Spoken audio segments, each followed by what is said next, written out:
Pemirsa, sedikitnya 5 petak rumah semi permanen di Kecamatan Koto Tangah, Kota Padang hangus terbakar. Penyebab kebakaran masih dalam penyelidikan.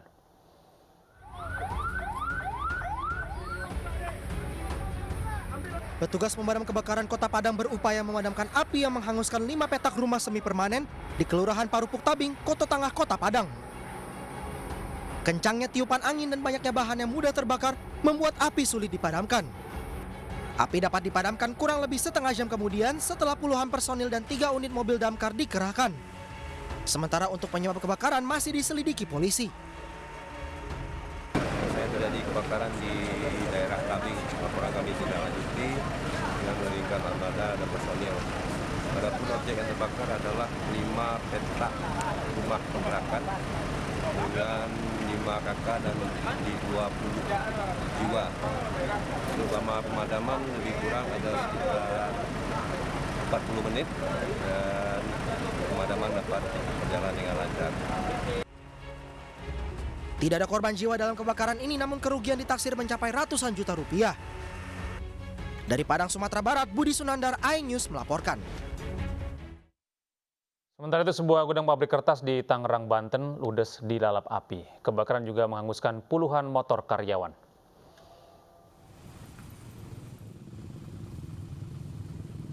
Puluhan personil pemadam kebakaran Kota Tangerang berupaya memadamkan api yang menghanguskan gudang tempat penyimpanan kertas di Jalan Imam Bonjol, Tangerang, Banten. Selain bangunan gudang, api juga menghanguskan sekitar 11 motor karyawan yang terparkir. Menurut warga sekitar, kebakaran akibat korsleting listrik dari gudang. Sementara upaya pemadaman sempat terhambat adanya bahan kimia yang ikut terbakar, serta sulitnya mendapat sumber air. Ada berapa personil dan berapa mobil? Kita kerahkan hampir 11 unit kendaraan dan 60 personil. Kesulitannya, Bang? Kesulitannya sebenarnya hanya ini aja, titik air yang sulit untuk diambil dari alkon aja. Lebih dari 2 jam petugas damkar akhirnya berhasil memadamkan api. Dari Tangerang, Banten, Sukron, iNews melaporkan. Pemirsa, banjir 1 meter lebih masih merendam ratusan rumah warga di Makassar, Sulawesi Selatan. Sementara di lokasi pengungsian, sejumlah warga mulai terserang penyakit kutu air dan diare.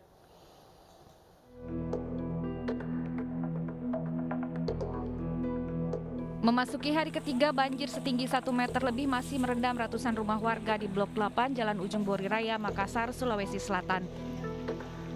Tim SAR gabungan yang terdiri dari BPBD Kota Makassar dan SAR Brimopolda Sulsel rutin berpatroli menggunakan perahu karet dan mengimbau warga yang bertahan agar segera mengungsi, mengingat curah hujan tinggi masih melanda sebagian wilayah di Makassar. Berdasarkan data BPBD Kota Makassar, sekitar 500 jiwa yang telah mengungsi di 10 titik pengungsian tersebar di Blok 8 dan Blok 10. Untuk warga yang tinggal di Blok 8 masih memilih bertahan di lokasi pengungsian di Masjid Al-Mutakim. Sejumlah warga mulai terkena penyakit kutu air dan diare. Ada yang kena kutu air, saya juga kena diare, tetapi sudah ada tenaga medis, sudah ada berapa kali datang. Kami sudah dikasih obat, salep, dan macam-macam. Sekarang ini sampai sekarang ini kita belum ada yang dapat makan, jadi hingga kini warga masih menunggu air banjir surut sebelum kembali ke rumah masing-masing untuk membersihkan lumpur. Dari Makassar, Sulawesi Selatan, Julius Vin, iNews melaporkan. Beralih ke informasi lain, pemirsa, kasus perundungan siswa SMP di Kota Bandung, Jawa Barat juga masih berlanjut. Polisi telah memeriksa pelaku dan sejumlah saksi yang berada di lokasi kejadian.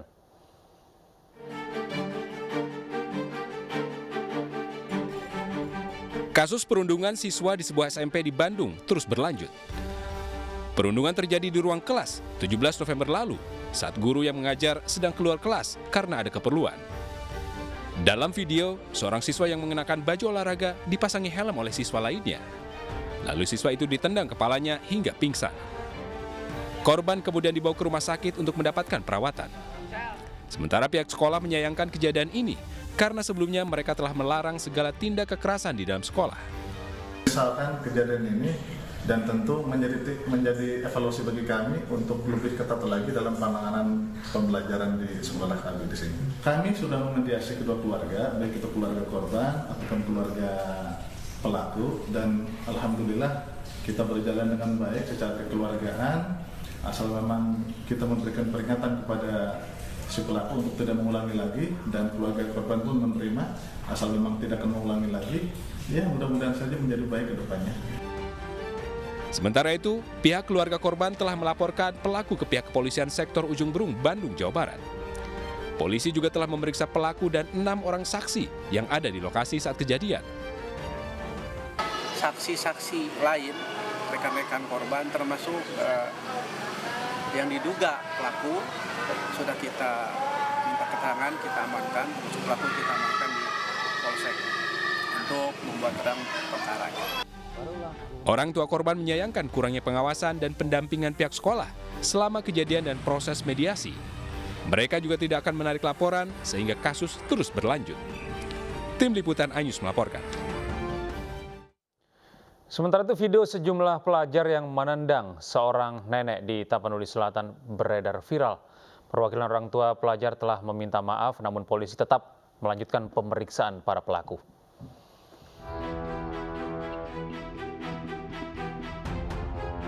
Polisi telah mengamankan 6 pelajar dalam kasus penganiayaan seorang lansia yang videonya viral di media sosial. Dalam video yang beredar luas, 6 remaja menepi ke pinggir jalan menghampiri seorang nenek. Salah seorang remaja kemudian menendang nenek itu hingga terjungkal. Remaja penendang lalu menaiki motor dan meninggalkan korban sambil tertawa. Pasca diamankan, perwakilan orang tua para pelaku menyampaikan permohonan maaf. Permintaan maaf itu disampaikan di salah satu kantor desa dengan disaksikan oleh pihak kepolisian dan perangkat desa. Namun perwakilan orang tua tersebut enggan menyebutkan identitasnya. Kami, orang tua dari anak-anak kami yang telah menyalahi ataupun membuat resah, kami sangat menyesal atas perbuatan anak kami, dan kami meminta maaf yang sebesar-besarnya kepada pihak yang dirugikan ataupun masyarakat umum. Kami sangat menyesal perbuatan anak kami ini, mudah-mudahan agar tidak terulang lagi. Kasus remaja tendang nenek ini turut mendapat sorotan dari Menko Polhukam Mahfud MD. Melalui akun Twitternya, Mahfud meminta Polri turun tangan mengusut kasus ini. Diketahui para pelaku merupakan pelajar salah satu SMK di Tapanuli Selatan, Sumatera Utara. Mereka duduk di kelas 11 dengan usia 15 hingga 16 tahun. Tim Liputan iNews melaporkan. Pemirsa, seorang ibu hamil di Depok menggagalkan aksi pencurian motor di rumahnya. Aksi heroik ibu hamil ini terekam kamera pengawas.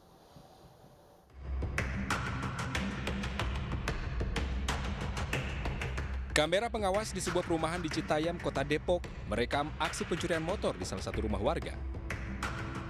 Salah satu pelaku merusak kunci motor dan berusaha membawa kabur motor bersama rekannya. Namun pencurian itu gagal setelah ibu-ibu hamil penghuni rumah keluar dan berusaha mengejar kedua pelaku. Mereka pun kabur tanpa membawa motor curian. Korban mengaku sempat melihat aksi pelaku mengotak-atik motor miliknya dari jendela kamar sebelum mengejar pelaku. Nah itu awalnya tuh dengar suara protek gitu. Terus pas saya bangun, saya lihat jendela, itu motor saya tuh udah dijebol. Itu motor saya udah dijebol, udah dipegang gitu mas. Jadi udah dorong, makanya saya langsung kabur. Untungnya motor saya akhirnya rusak, jadi nggak bisa dihidupin, harus diselah. Jadi mungkin udah sempat ketahuan, jadi ya udah karena nggak bisa dinyalain, ditinggal kali ya. Aksi curanmor di sekitar tempat tinggal korban rupanya sudah sering kali terjadi. Warga berharap polisi segera menangkap para pelaku karena dinilai sudah meresahkan. Dari Depok, Jawa Barat, Yung Rizky laporkan. Pemirsa, pemeran wanita dalam video asusila kebaya merah diduga memiliki 31 kepribadian. Namun pihak kepolisian masih menunggu hasil observasi dari tim dokter RS Bayangkara Surabaya.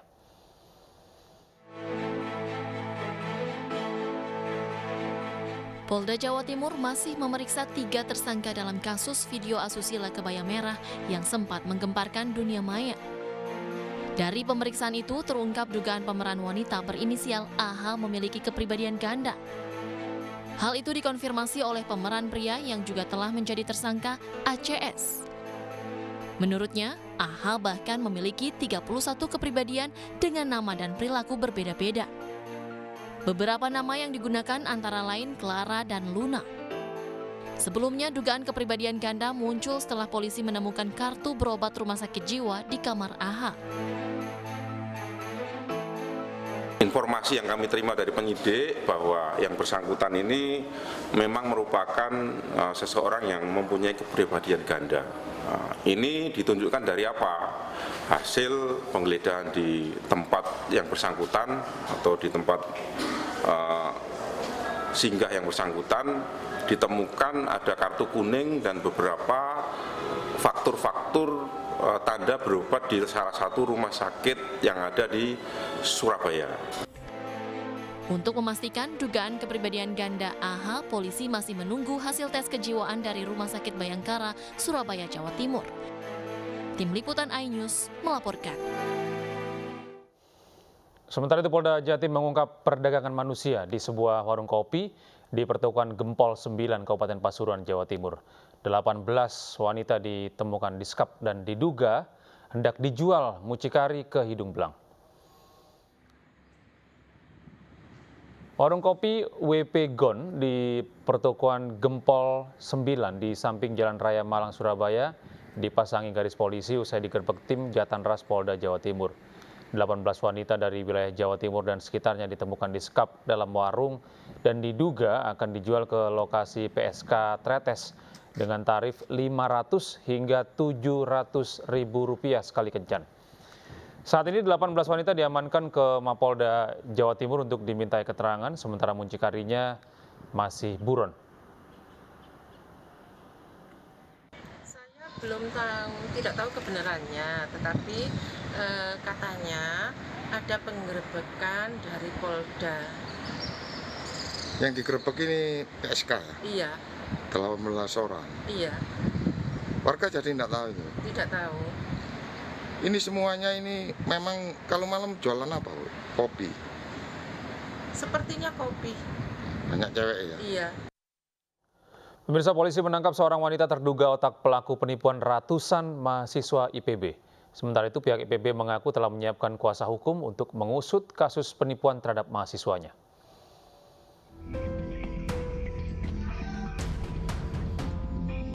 Siti Aisyah Nasution ditetapkan sebagai tersangka penipuan, bodong, dan pinjaman online. Ratusan mahasiswa IPB yang menjadi korban merugi hingga 2,3 miliar rupiah. Wanita 29 tahun ini menggunakan uang hasil penipuan untuk membayar utang, biaya hidup, hingga mobil baru. Atas perbuatannya, tersangka terancam hukuman 4 tahun penjara. Sementara itu polisi terus menyelidiki dugaan keterlibatan pihak lain yang turut membantu tersangka. Pelaku juga mengiming-imingi keuntungan sebesar 10-15% atas setiap transaksi yang dilakukan oleh para korban melalui toko online tersebut.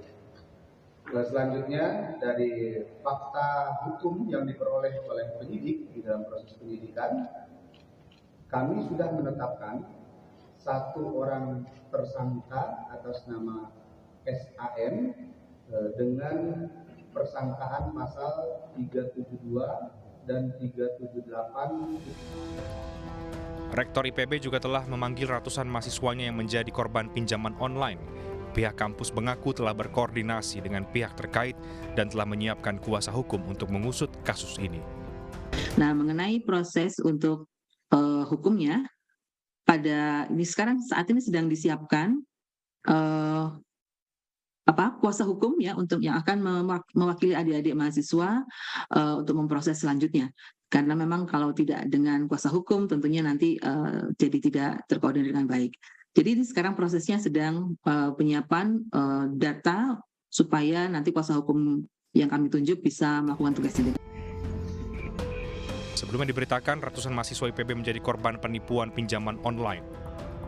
Kasus ini bermula dari tawaran kerjasama dengan iming-iming bagi hasil sebesar 10% yang dilakukan tersangka dengan menggelar seminar. Namun keuntungan itu diberikan dengan syarat korban harus mengajukan pinjaman online terlebih dahulu.